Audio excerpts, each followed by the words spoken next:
What up, my freaks? RuinusInsight here with part 30 of my Total War Warhammer 3 modded Fay Enchantress Old World Classic campaign.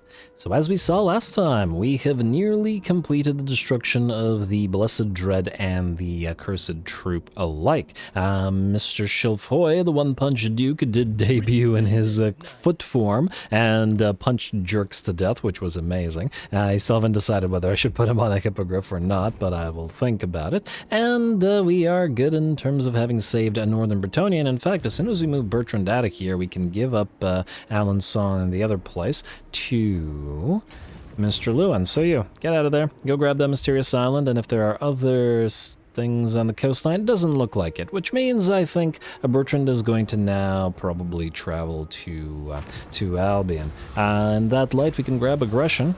Whether it lasts for 10 turns, we shall see. Now, the crossing is probably going to damage us, so we're probably going to want to go here before crossing to the coast of Albion. Also kind of makes sense to have the hunters save the hunters. On the other hand, these guys would also be pretty good against the Norskins, though at the same time, I still wanted to put two Faceless in Bertrand's army, and haven't had the chance or the opportunity to do so, but we're just going to have to wait and see. Anyway, let's start from the top, shall we? Before I start doing everything out of order, as I have a bad tendency to do. Fay Enchantress, you are heading to Schrammleben. That's who we got here. We have got a Pyrrhic victory that we can auto-resolve, but it will most likely damage us pretty severely. Now, the question is this worthy of our time? We haven't had the Fay Enchantress fight in a couple of episodes. I was going to have her fight at high deck because of the slightly scarier location with the tier 4 towers, which might make this a little bit less worth our time, and thus more of an auto-resolve.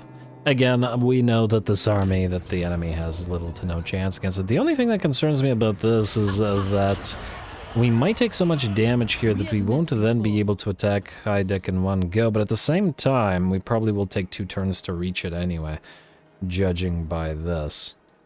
So I think we're actually free to auto-resolve this and then fight the bigger fight, so I think that's what we'll do. Auto-resolve this. I think it's a decent amount of troops, but not so decent that it's worthy of the Fay Enchantress's time. Occupy. Like so, and then Savior for Eleanor and another channeling staff. I think that's our second one, unless I'm mistaken. Come on, another Book of Assure. Fuse. Yeah, another Book of Assure. Good. Alrighty. And that works for us, and you and Green Knight have actually leveled up twice. What can we buff up? I'm gonna say Seeking Knighthood for the Foot Squires. The hit points for characters is fine, but not super critical right now. Let's go for Inspire Young Knights to buff up those. Knights Errant, we do use quite a bit of them over in our armies, so yeah. Anyway, Renee Denyo, you are now ready to go, and go you shall to the lands of the undead, starting at the moot, so away. Like so. And Maeva La Gardienne, you are to deliver the Grail Knights down to these armies. In fact, you can proceed down here. You guys can all follow, or do we have one of you follow the caravan? Maybe not, alright. All of you go down here. Well, this feels like perhaps a few too many, we shall see. You are level 18, and you are level... If I could...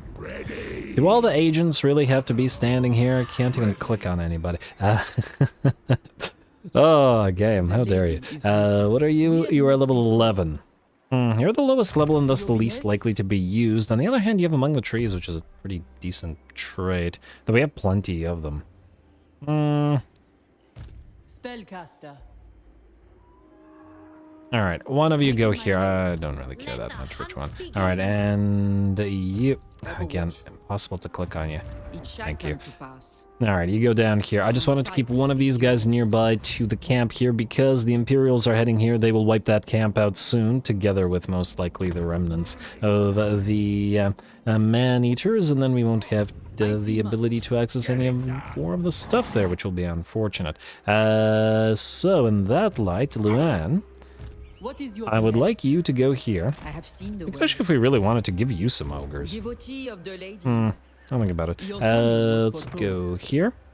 You are going to get the Knights Errant, as well as the 1 unit of Grail Knights, which you have absolutely earned over the course of this campaign. What do we have here? We're 24 out of 20, so... a few too many, I guess. The battle... Do we need 2 Grail Relic? Why in this army? Maybe not. The peasant mobs are also probably unnecessary. This is probably too big of a infantry line, though.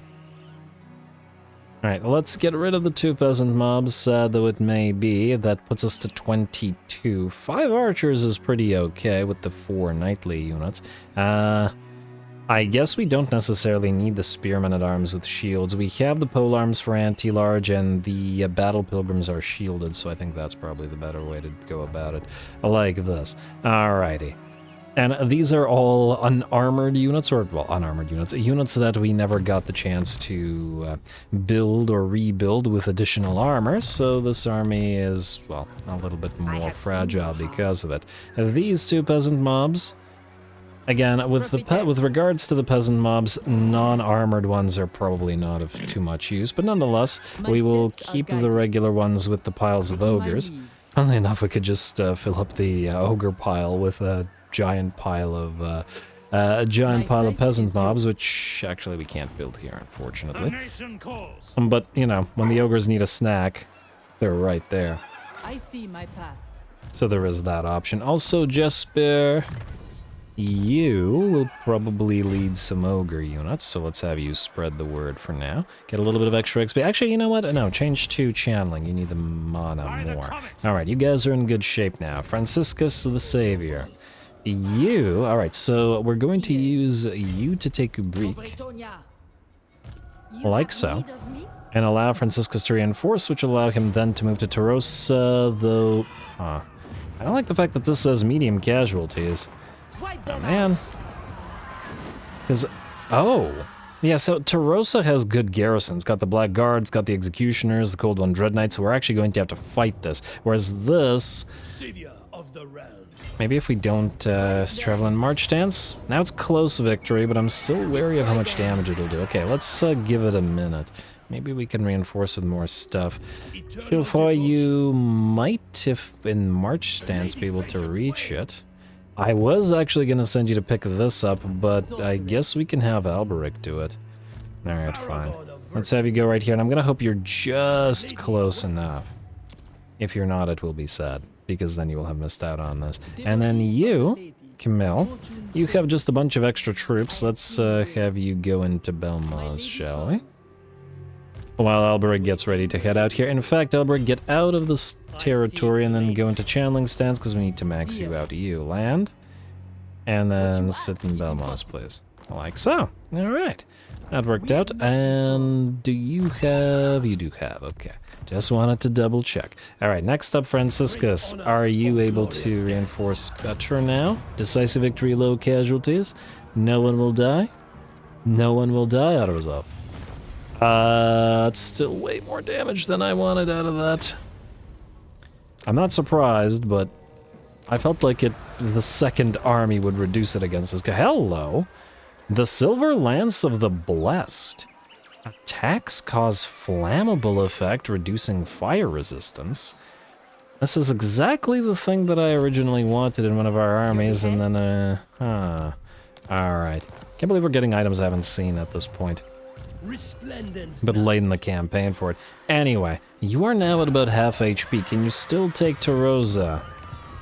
I mean, it'll be a little bit more iffy, but it'll also be a little bit more fun, so I think we're gonna give it a shot. Alrighty. And I keep moving Franciscus away from Alberic, even though they're supposed to meet up.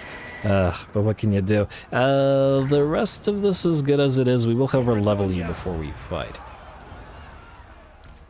Everybody, rather. Increased mobility is fine, but it is the Shield of Faith and Gift to the Lady we want. No healing or soul fire yet, unfortunately, because we did replace this friar. Well, add this friar, but the other friar has it, so we should be okay. You will probably want to make Earthblood cheaper. Oh, there's a bunch of good stuff in here. You know what? You miscast occasionally, so let's get the regrowth. I'm going to say Earthblood and regrowth. Like so. Flesh to Stone I usually... Well, I do use, but in much more specific situations than the universally useful stuff. You, Friar. Guess we could max out Retinue Quartermaster in your army just in case. We are traveling through corrupted territories, at least in part. And then I guess you can grab Righteous Fury, Lady's Mantle, whatever. The rest of that stuff doesn't really matter all that much. And then Mr. Franciscus, you already have Headlong Valor. We were going through Guardianship for the additional casualty or punishment trait. Funnily enough, you'll actually reach Swift Errantry or Master Farriers soonish. So you'll be the first. Nonetheless, in the meantime, I'm going to get you hard to hit and... nearly 200 charge. I don't think you need any more charge at this time. I'd rather have Scarred Vet to get you additional HP. And you do have healing via the, well, Potion of Healing. You have magical attack, so the Fencer's Blades is fine. Everything else is fine. Alright, I guess we're doing this. And we'll put the Rampager Standard on you, because why not? More charge for you, buddy. Speed, acceleration, deceleration, that'll still be quite nice on the big birdie. Huh. Well, this is interesting. I noticed that you're... Huh. Well, that's odd. So the Hippogriff of Franciscus is using his own heraldry's colors. We saw in the last couple of episodes that some of the dukes had hippogriffs, but they were using the Carcassonne heraldry colors, blue and orange. Huh. Rather than the duke's own colors. Surprising. This guy, I guess, wants to keep his hippogriff because it looks so nice. Oh well. Either way, we're fighting... Do we have Dark Conduit? Shadows of Anlek will do damage and... well, probably hurt a bunch of our peasantry, but what can you do, guy?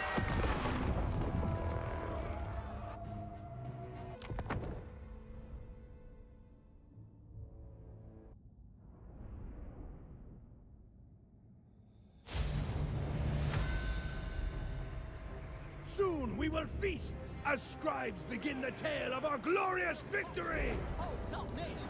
Alrighty, here we go, another fight for Franciscus. He is, after all, one of our earliest lords that we have, together with the prophetesses Denio and Diderot, but I don't know, so far, he's missing that one sort of heroic battle or set of battles with ridiculous odds that would usually set one apart to become a legend in the actual, in our community canon. I think, funnily enough, I'm trying to remember, Bretonnia is one of the only factions that doesn't currently have any entries, I think, in our community canon.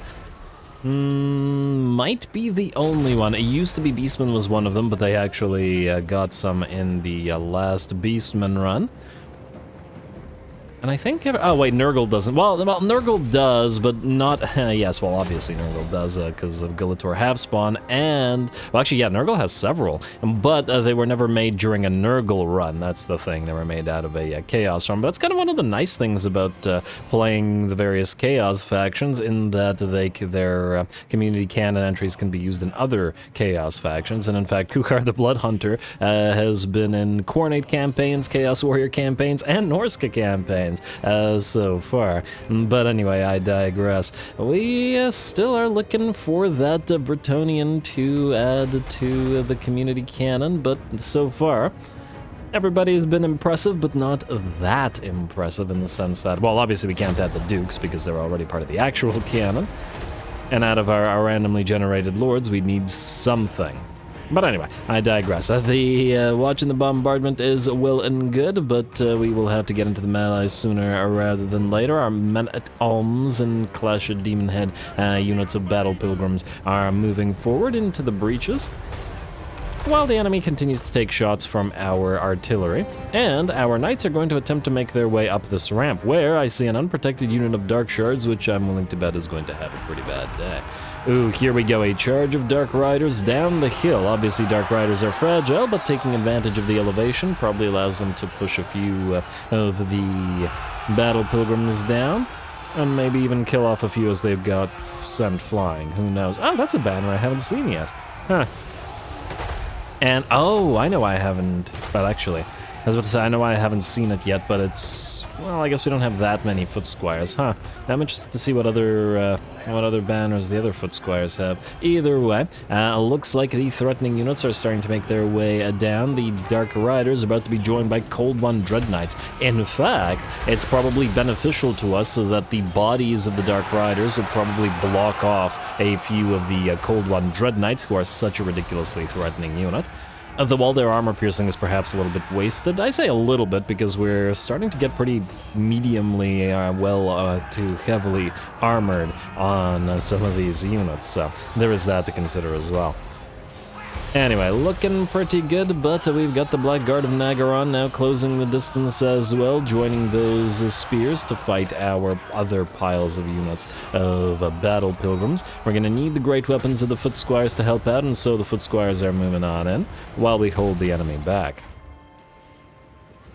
Our knights, in the meantime, have only been stopped by the single unit of archers and are thus have had free reign. And speaking of free reign, the Royal Hippogriff Knights and Franciscus himself have been destroying the towers and taking out enemy archer units, just so that we don't have to deal with them. Though, to be fair, at the same time, the archer units probably could have been taken out by our artillery.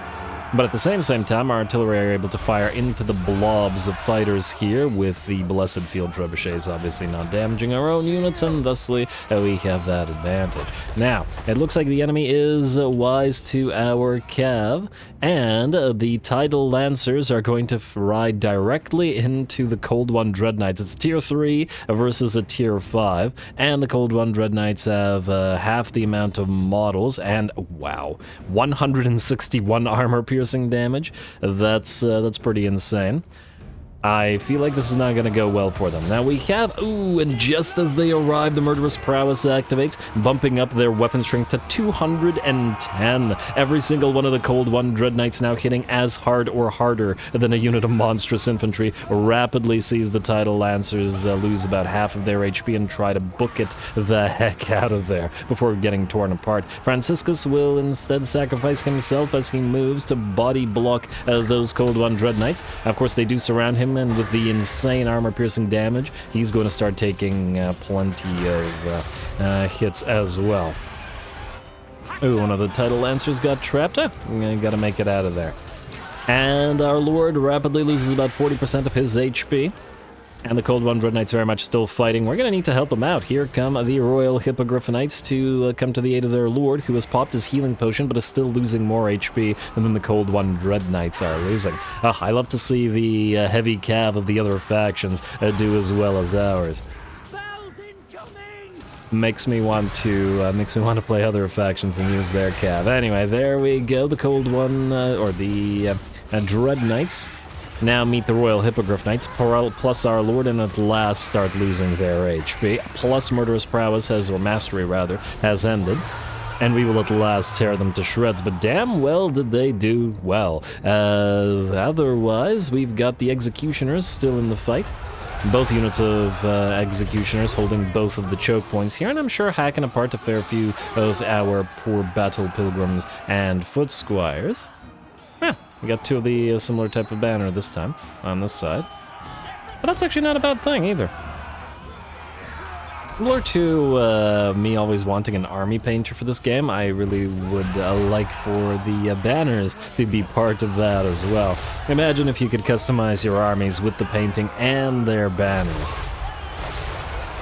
Or at the very least, pick out of a selected number of color schemes and sigils, probably not... or designs, rather. Probably wouldn't want to be able to just upload stuff, because I think we all know how that would end up. But anyway, looks like we at last make our way through the choke points with the Cold One Dread Knights defeated as well. Our cavalry are, I'm not quite safe, at the very least not going to get annihilated by them. And the Royal Hippogriff Knights close with the enemy Death Hag here, the enemy Lord having sat out of the combat, but the AI has a tendency to do that, so I'm not surprised at all.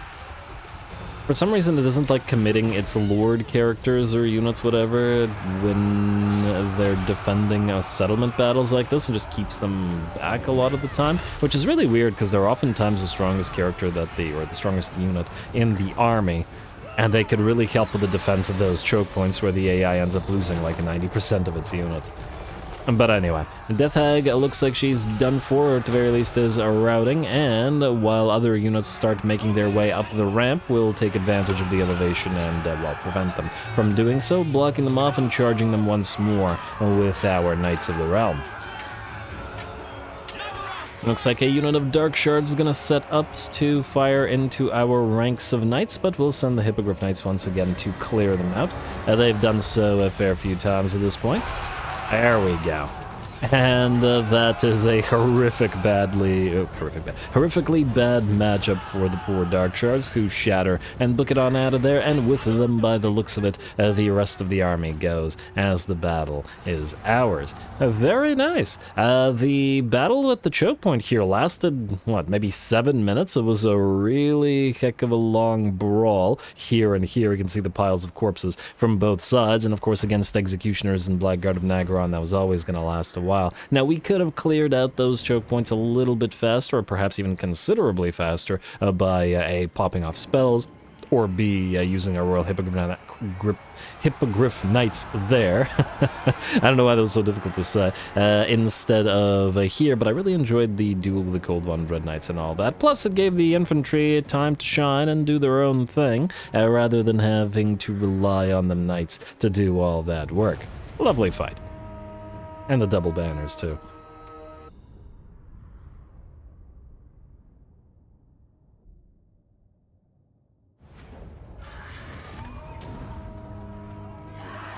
Ooh, there we go. Definitely a close victory, and starting off damaged certainly made that a significantly more difficult fight for us. At the end of the day, though, we still managed to pull it off, and I think quite reasonably well.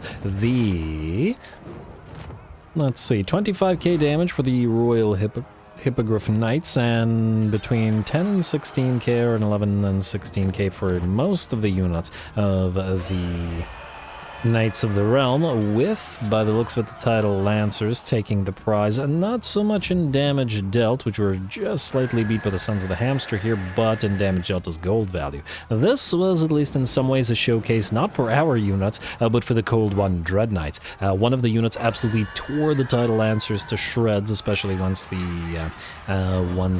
Murderous Prowess activated, and then proceeded to tear Franciscus to shreds until the Royal Hippogriff Knights arrived. So yeah, not to be underestimated, and I think the only units of Mace Cavalry in the game, so they're kind of specialized for this sort of deal.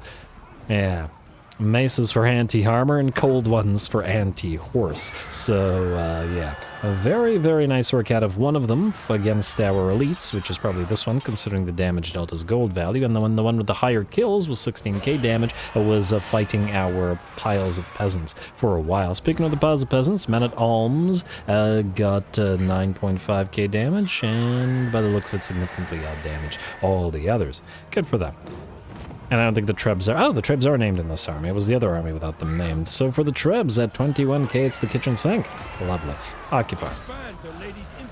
And a legend for Franciscus the Legend. Now he has Unbreakable.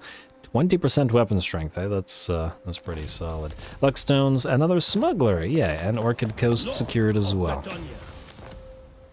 Another lovely thing, we will want to immediately start building up those fields, and considering we've got 3 ports here, this is going to be a pretty good province, I'd wager. Let's immediately upgrade Ubrique, just because it also has the Eastern Bazaar in addition to the port. Though normally I would start with Cabreros, and ooh, we are within striking distance of Magritta as well in that Archiclesiastium of Myrmidia. Mostly I want the upkeep reduction. It's still valuable to us at this time. Although again, it's turned to 65, so it isn't as late in the campaign as perhaps our advancement has made it seem. Who's up next after this? Gustav the Savior. You still have to go to Bowmen Beastslayer, and since we are, well, taking the extra couple of turns before we attack these guys to finish these guys off, we do have time, hopefully, for you to get to them. And actually, speaking of Bowmen, you are currently on a Barded Warhorse, which, as I recall, does look nice. The red and yellow does look quite nice. But will you look better on foot? I don't know. Well, we'll have you fight on horse for one fight and then on foot for another fight, and I'll see what I like better, basically. How about that? Yours. Anyway, Gustav the Savior, you are... Oh, right, you're one of these guys. Cassien, I was originally heading down here, but I realize now that this is a remnants of battle, so we'll actually want to hit the shipwreck first, because it will have a fight, and thereby allow Cassien to recover some of his movement range. Assuming that it does actually have a fight. Yes. Alrighty. Explore the island. Quick little auto-resolve. You can have the... Huh. 2 rotting leviathans. If there were depth guard in here, I would fight this just by virtue of the rotting leviathans, but I think we'll be fine. And we will get the execute captives for the additional movement range. This should recover your movement. Only 30%, but probably enough to reach this. Hey, and perfect vigor for Crusader and another smuggler. Isn't that lovely? Go hit the shipwreck. The next shipwreck. We probably won't be able to reach this one, but there isn't a battle there anyway, so I suppose it doesn't matter over much. Out-resolve again. On the bright side, this is probably leveling the peasant mobs as well. Why is it hurting 3 eagles in both of these battles and not this one eagle? Why, game? But why? Alright, take the money this time. Alrighty, and another 8k treasury. My kingdom for a... ooh, you can actually reach the remnants of battle. My kingdom for a... materials at sea, but let's say probably not the most likely thing in the world. Oh! Destin Cold Eyes in range. Hey, a free Grail shield, though. Probably can replace your Armor of Fortune. Although, again, I like giving the Grail shields to those that are riding hippogriffs because they're bigger targets and thus more likely to get obliterated. Go out of March stance.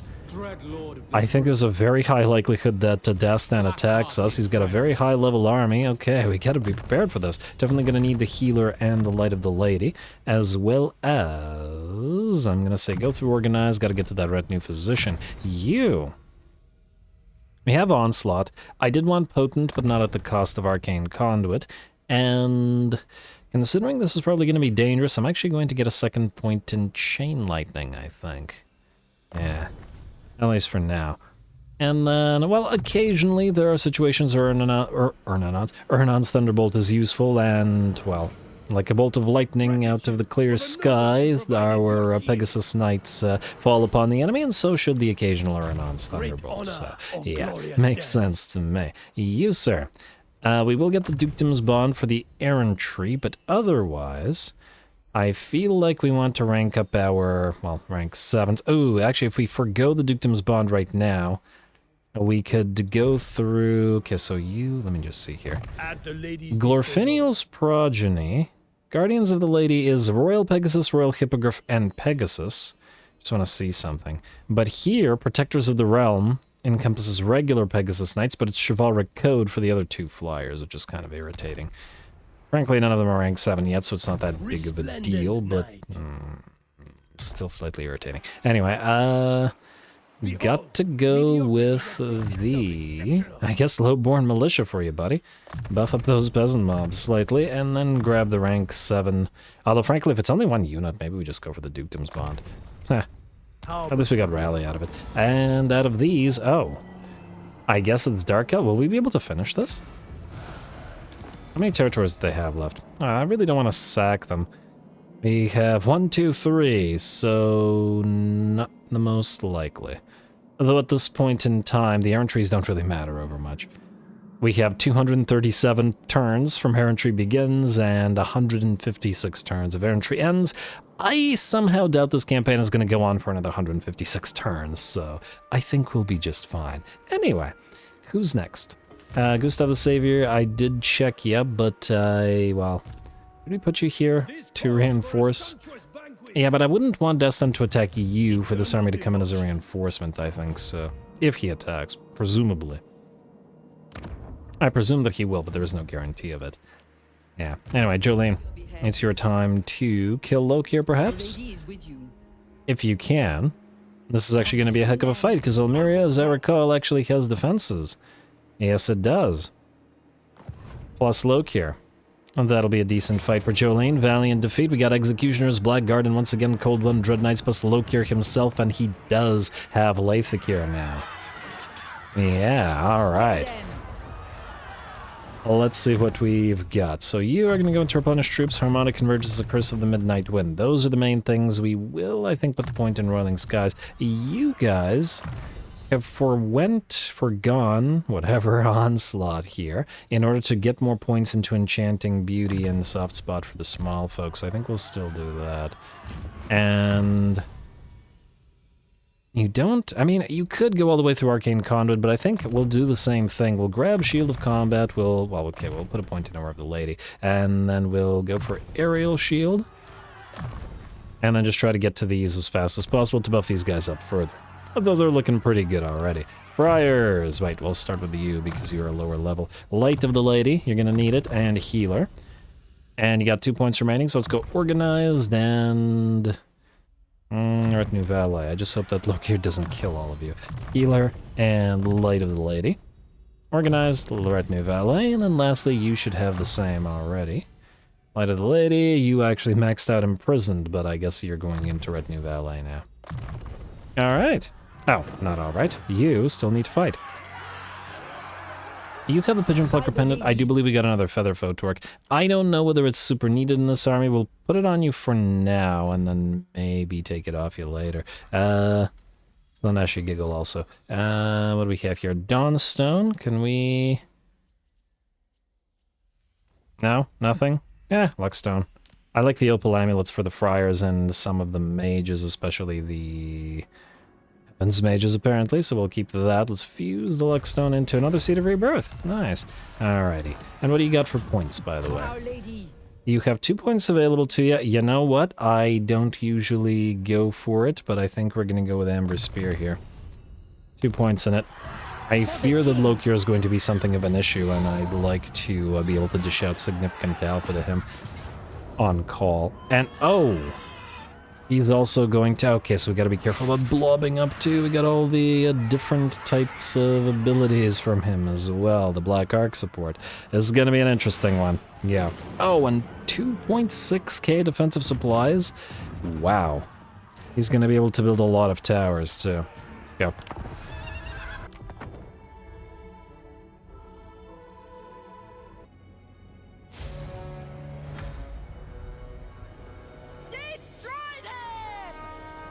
Alrighty, here we go. Destroy them indeed, or at the very least, try to. This army does rely on the piles of battle pilgrims, which have no anti-large, and thusly, we're probably going to have a tough time against Mr. Lokir Felhart himself here. He is pretty well statted up. 110 armor, hits very hard with 1.3k weapon strength, and that's without buffs, dang. That's pretty good. He does have a regen once he's in melee. He also has a solid 30% spell resistance. Let's see how that does. We're going to overcast an Amber Spear, which actually looks more like an Amber Arrow, but anyway. Amber Spear, and it's a direct hit, doing 600 damage? Yeah, that's basically nothing. That was really, really not worth the mana, was it? Especially overcast. I think that cost us 8 mana when overcast or something like that, for effectively no damage whatsoever that he'll just regen immediately in melee. Okay, well, probably not gonna bother with that again. Maybe if he's so low that we can actually bring him down with it. Either way, that was just a test. For now, though, we will go towards the enemy towers and start working away at them while our units close the distance and begin the fight. Now, unfortunately for us, the enemy has 2 platforms blocking them off here and here, but the third area we are free to just directly fight the enemy. Unfortunately, our Damsel of Heavens immediately gets caught and surrounded by Cold One Dread Knights. She does pop off that Opal Amulet with the damage resistance that saves her, but ultimately is forced to back off, though I imagine she will heal up and return in short order. At least she got the cast off. Yeah, I forgot that I had kept the Prophetesses on their mounts in this particular army, which is an issue because the mounts are going to be considerably faster than the blob of Friar-led battle pilgrims. And so, the Prophetesses will have a tendency to run ahead, which ain't so great. Anyway, Cold One Dread Knights have now moved towards our battle pilgrims, which are just going to have to do their best to hold them off. Actually, the Cold One Dread Knights, because of their blue color scheme, actually look pretty great with the effects of the Curse of the Midnight Wind upon them. And ooh, looks like Lokir Felhart has arrived in the midst of the blob, already killing off 39 units and dealing 9,000 HP in damage. We have brought down the first of the enemy defensive towers, and now move our Royal Hippogriff Knights, our only anti-large unit in this entire army, to go after Lokir himself, or at the very least try.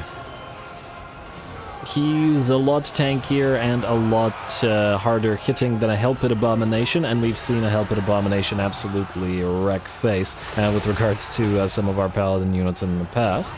As in our, or not Paladin units, as in, I think it was Royal Hippogriff Knights in that particular case. whichever units it was. And so Lokir Felhard is certainly not to be underestimated. Gonna hit him a couple of times and just sort of back up. Just be careful with our damsel. She can apply that -15 melee attack and defense with every hit, which is so valuable. Oh, and keep in mind that the enemy has Black Arc support A, and the enemy and the AI is perfectly willing to do what I like to avoid doing, which is send a hero in, and if you blob up around the hero, drop a spell on its own hero, like this. I pretty much never do that because I consider it to be cheesy, but the AI, it does irk me a little bit that the AI is perfectly willing to do it itself. It's also willing to drop spells on its own units in other manner as well. But luckily we do have at least a little bit of spell work, or, well, quote-unquote spell work out of the Soulfire.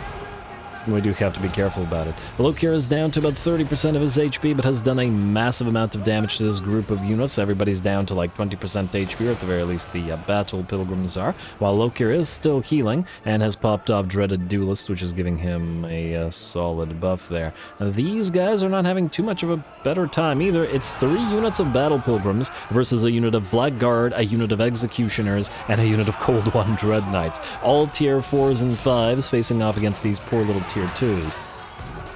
And they're just gonna have to do their best and see if they can survive, because I don't think they're gonna break through the enemy line. The troop disparity is too high, even with the buffs that we have. And oh, it's not helping that the enemy pops off Shadows of Anlek as well. But what can you do? In the meantime, Lokir is finally ready to rout after having killed off 118 Battle Pilgrims and whatever else, and done a solid 23k damage. He is still regenerating as he runs away, however, and we really need to bring him down or he'll just come back. Frankly, he and Leithakir kind of serve their purpose, as the units that were trying to break through this choke point are no longer viable, and the bounce power is in our favor at about 60%, not as much as we'd like. And okay, now he's up to 1600 HP. We really desperately need to bring him down. Somebody, please. Oh, and the Black Arc support still keeps on coming down. Ooh, we got like 10% or 15, 20, whatever percent HP remaining on the Battle Pilgrims over on that side. Gonna pop off another Amber Spear because we've got nothing left, and it's gonna do, yeah, another like 600 damage. He was also taking hits from the Royal Pegasus Knights, who backed them off. And we're just gonna have to keep giving chase until we bring him down. Though, funnily enough, by engaging him in melee, it is allowing him to heal up. I suppose we could have just hovered overhead and tried to, you know, knock him down with more Amber Spears, but they don't do enough damage.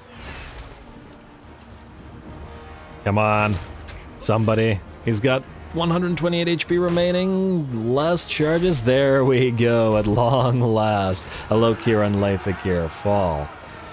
Great work from him, though. He did well. And he did bring us right to those Reaper Bolt Throwers, which we're going to have to bring down. Alright, how are our Battle Pilgrims doing? So over on this side, the ones that never managed to break through the barricade because they were too busy fighting Cold One Dread Knights are in the best shape, which is like 40% of their HP. These guys are all pretty much non-viable. 19 units remaining, and a bunch of these are non-viable as well because they were fighting the Blackguard and the Executioners. And though the Executioners and the Blackguard are severely damaged, they're still kicking. Still have to deal with them.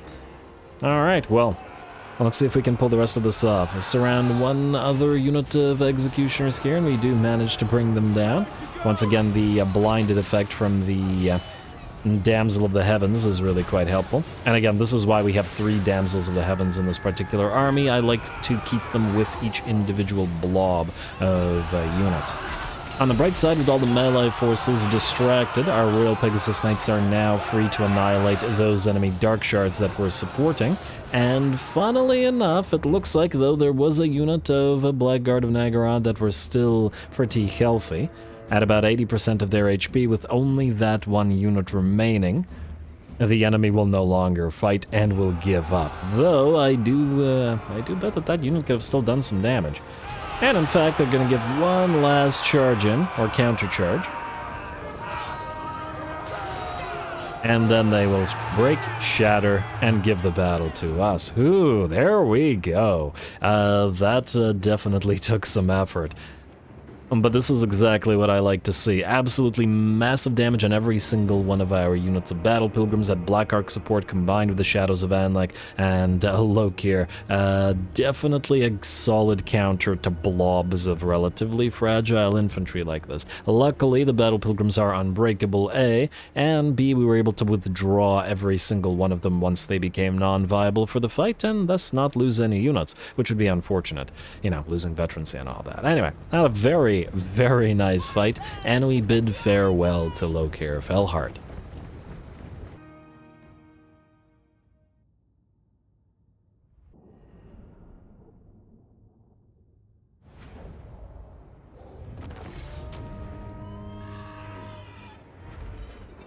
And, ooh, we were looking for a third engineer's knapsack, a very nice find, but what was much nicer was the actual battle itself. A fantastic final showing from Lokir Felhart, dishing out a massive 23k damage and 3.5k damage delta's gold value. Our own lords rarely do this kind of damage delta's gold value. He took an absolutely absurd amount of effort or resources to bring down with the Royal Pegasus Knights attacking him for a long time. He took 3, I want to say, Amber Spears to the face, plus attacks from Friar and a bunch of Battle Pilgrims.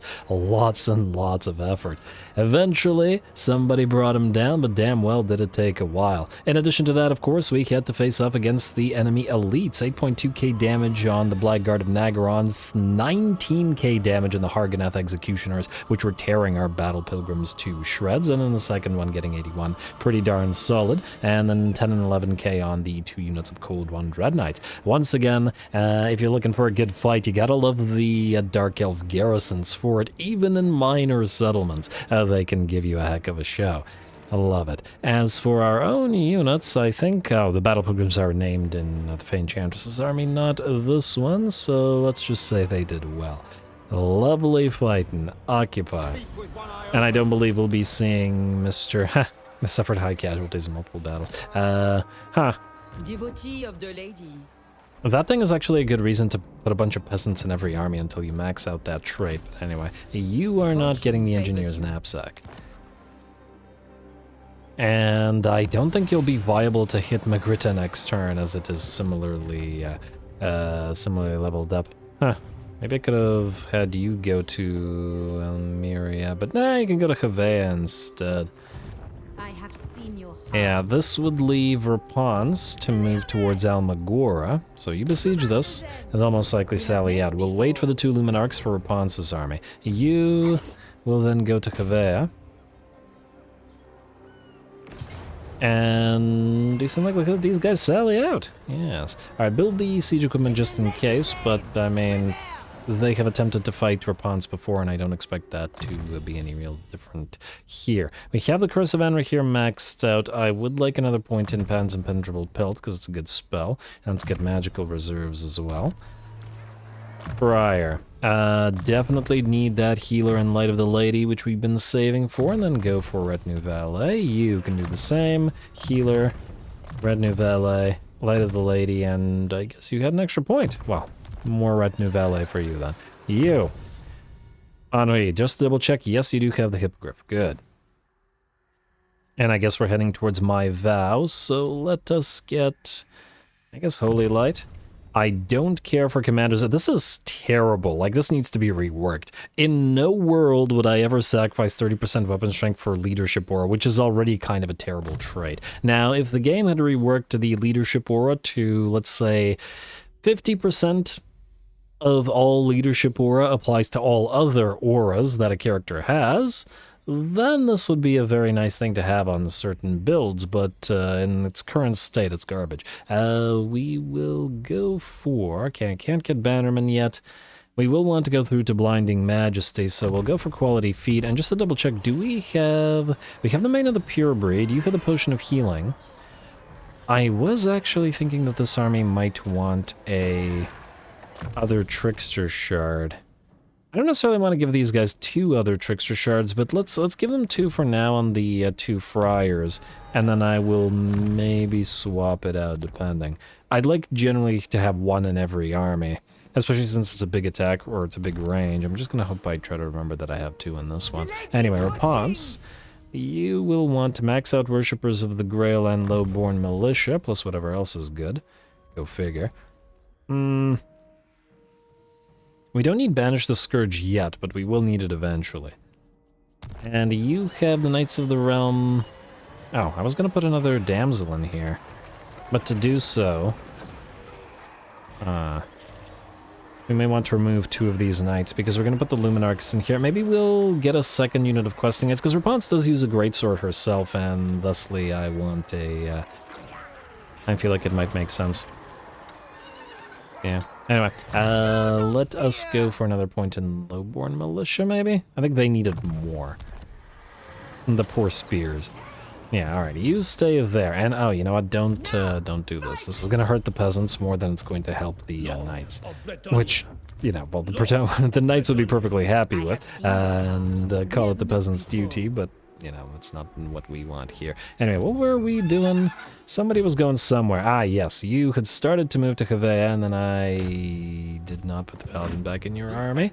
Gotta do that still. So, go to Havea, encircle it, then have the damsel... Wait, what do we have here? That's not bad. Huh, that'd actually be worth fighting. Wait, we will... Well, that's a question. Fighting with the caster will make it easier, but we'll get more XP with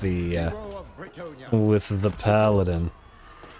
Also, you can be upgraded to a waylayer now. Yes. Alright, that's 3 waylayers, good. I could remove one of these guys, but no, they buff... Oh, retinue trainer. Wouldn't you... who'd have thunk it? That's lovely. And then you can get ambuscade to buff everybody. I feel like since we're leveling, the XP is more important than not getting severely beat up. So we're just going to have to take the damage. Alright, fine then. No caster. Caster, get out. Paladin, get in. I shall share my greatness. Alrighty, and then what do we have? We have Retinue Trainer, which was the important thing. I guess we could grab True Hero. Bretonnia, you have Virtue of Joust, which is great, and Colossal Strike to bring down any, you know, critical targets. You are going to go for Healer and Light of the Lady. We went for Retinue Physician for you first, because we didn't have the Healer at that time, or we didn't have the replenish troops out of the Damsel at that time. You will still want to go for Potent, but, well, no, you know what, let's grab Curse of Henry here. I know it's only the first level of it, so it's not going to be as good. But eventually we'll be able to overcast it, and then that'll be nice. Anyway, I guess we're fighting this one. Yeah, let's see if we can't level up the rest of these brigands of various kinds. Away we go. Am I forgetting anything? Oh, fine, it's too late, yeah.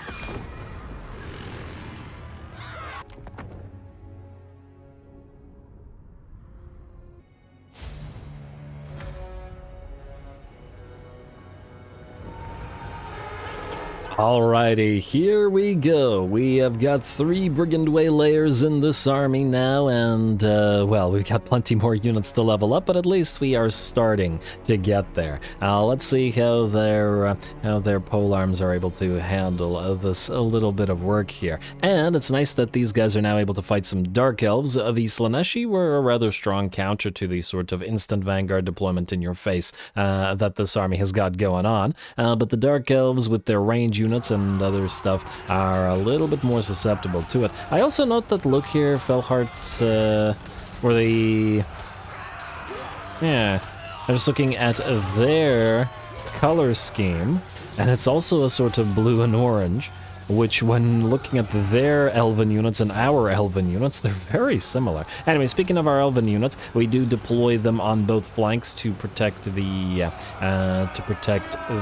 flanks against cavalry charges, while all of our piles of brigands just rush the main line, and a few of the extra brigands try to loop around the enemy to get at the enemy's range units. We've seen those axes put in a lot of work, and they can certainly pierce the armor of the Dark Elf mainliners. Especially as these are mostly relatively normal units, as opposed to, you know, piles of executioners and blackguard like we saw with the fight against Lokir. Anyway, looks like the bounce back has shifted about 90% in our favor. The Paladin has defeated the enemy Death Hag, and in fact, the Druki host is very much on the way out. Looks like we do have some Wildwood Rangers facing off against some Shades with great swords, but otherwise, down below this hill, the battle is pretty much done. And in fact, with that, the Shades decide to break, and the battle is ours. Interesting that the Shades put away their great swords and pick up their crossbows to run away.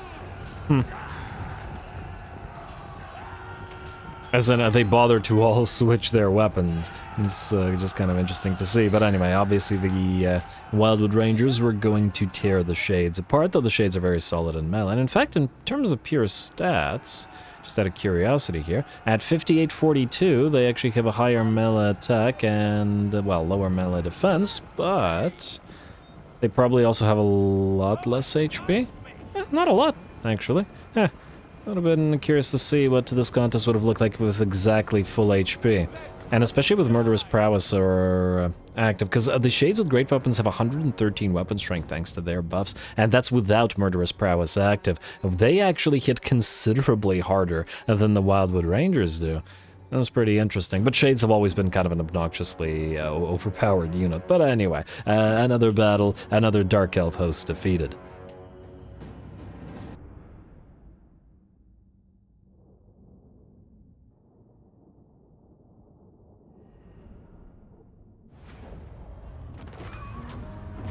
Alrighty, there we go. This little army's first real win, and on its own terms, no less. I am tremendously proud of them for being able to pull it off, and now not having to be babysat.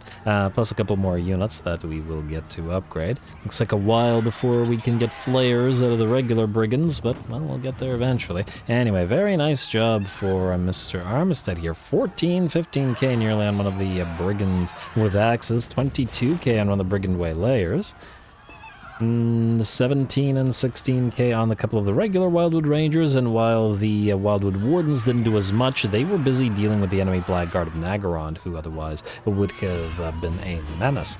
Occupy. Lovely, and a free armor of fortune as well, plus you and you can become Waylayers, like so. You're the last one left behind. And then you guys... Okay, yeah, none of you are really anywhere near to the Flayer upgrade, but you'll get there. You'll get there. I believe in you. Anyway, that was a really nice fight. Is there anybody else who needs to move?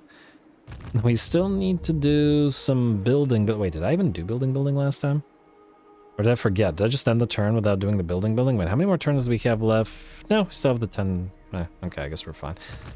I guess we're fine. I got worried that I had forgotten. And ooh, wait. Now we're still waiting for the ships to be constructed. I was hoping to send out our seagoing armies. What do we have in terms of these guys? Paladin, still terrible. Can you give us some auras, game, please? We have all these farmers and no auras. Oh, I forgot that we have Fey Affinity. Greater Magic Bond is quite nice. We will do Heavens for one of the sea armies, and then maybe a Son of Bretonnia for the other. Good lord, the 5.4k though. It's psychotic. Let's give it a minute. We were going to make use of the money, or at least a decent amount of our money, to build things. We've been recruiting basically non-stop for a while, and I'd like to at least recruit some stuff. Who is Eleanor of the Braid? You, alright. Margot, you're supposed to follow Folcar. Wait a moment. Do we need to move you away because the Fay Enchantress? Well, no, I don't think anybody can attack us from here. I think you're fine. Right? I think you're fine. Alrighty, back to Margot and Folcar, really. You, my friend, we're gonna go and pick up that nice island, and your army needs levels too, so go on and pick that up. Rates will suffer losses when in reefs. Yeah. There's another island out here. Well, there's plenty of islands to pick up, and a Gentleman Jenkins, if we should desire. For the island, obviously auto-resolve. Okay, that was more than I was expecting, but it is what it is. After that, I think you're gonna have no choice but to go heal. I guess what you can do is go into full speed stance and land at Aguila. And then heal there, and then you'll still be able to get access to these 2 islands. Hey, and an errantry ends against the Vampire Coast. Lovely. At the lady's Beautiful, and you're still set to follow Margot, so go here. Why don't you Margot over there? And now, who is next? Folka. I need to find you in the list to find who is after you. Folka. Oh, there we go. Bowmen is stuck where he is for now. Marie Le Jongleur. Okay, Tancred II. Bretonnia. You, my friend, and your companions still traveling northward. And okay, that's all we need to do. Angeline Beringer, you are fine because you're staying near these guys, so you're fine. Gaspard Lebeau is one of the seagoers. You know, I should really name these guys to Admiral or something. I'll do it next time. I'll forget, but I know me too well. Anyway, you are gonna grab this little remnants of battle. Oh, I guess you could have done that in March stance. Whatever. Stay the course. And then head back to this place. There's no island behind the storm, is there? Okay, thanks for covering the entire map game. Hall of True Silver. Philatelus and Sorceled Blades. That'll potentially help. Go here now. Into the coast of Leonis, where we should heal, plus there's a little bit of hero swappage most likely we'll have to do, but with no further islands here, Agen will most likely start traveling. Also, I gotta try to remember how many Knights Errant I wanted as opposed to how many. Well, it's probably not more than 4. You're probably free to be upgraded. It might be less than 4. Maybe 3. If we go no Grail Knights, so we could go 2 Questing Knights. 3... Oh, if we go 1 Questing... Yeah, but only 1 Questing Knight. Or we could go no Questing Knights. And just go 2 Knights of the Realm, 3 Knights Errant, 2 Pegasus Knights, and 2 Royal Pegasus. Feels like a little bit too much. I'll think about it. I'll think about it. Anyway, yeah, who's after Agen? Of the realm. Obviously, that army still has time. Let's see if I can find you again, buddy. Leon the Bell, you are just holding on to those guys. Arnaud the Devoted, you need Faceless. You are fine where you are, and by the looks of it, unless I'm mistaken, everybody's good. Apolline Dragondram is supposed to go into Leo Armistead's army. Odo Gagnier is going to go here somewhere.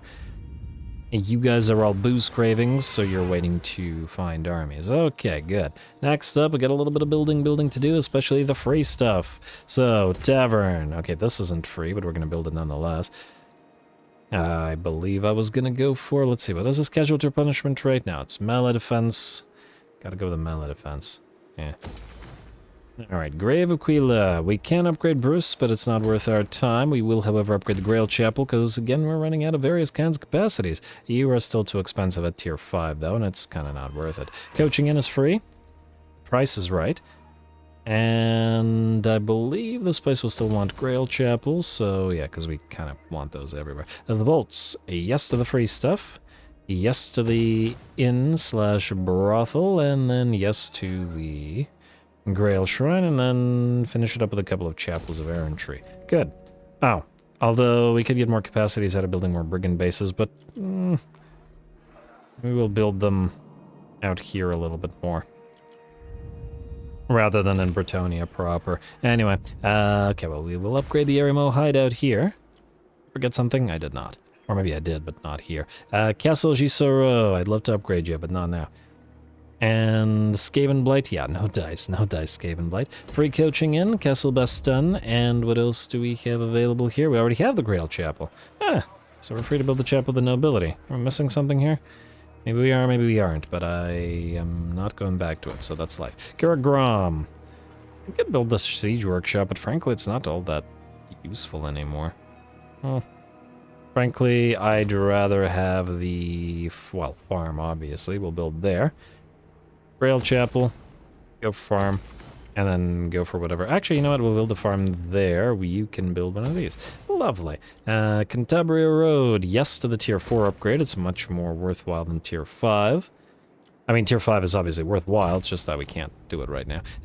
You are going to go for the tap room, and you are going to go for the Grail Chapel.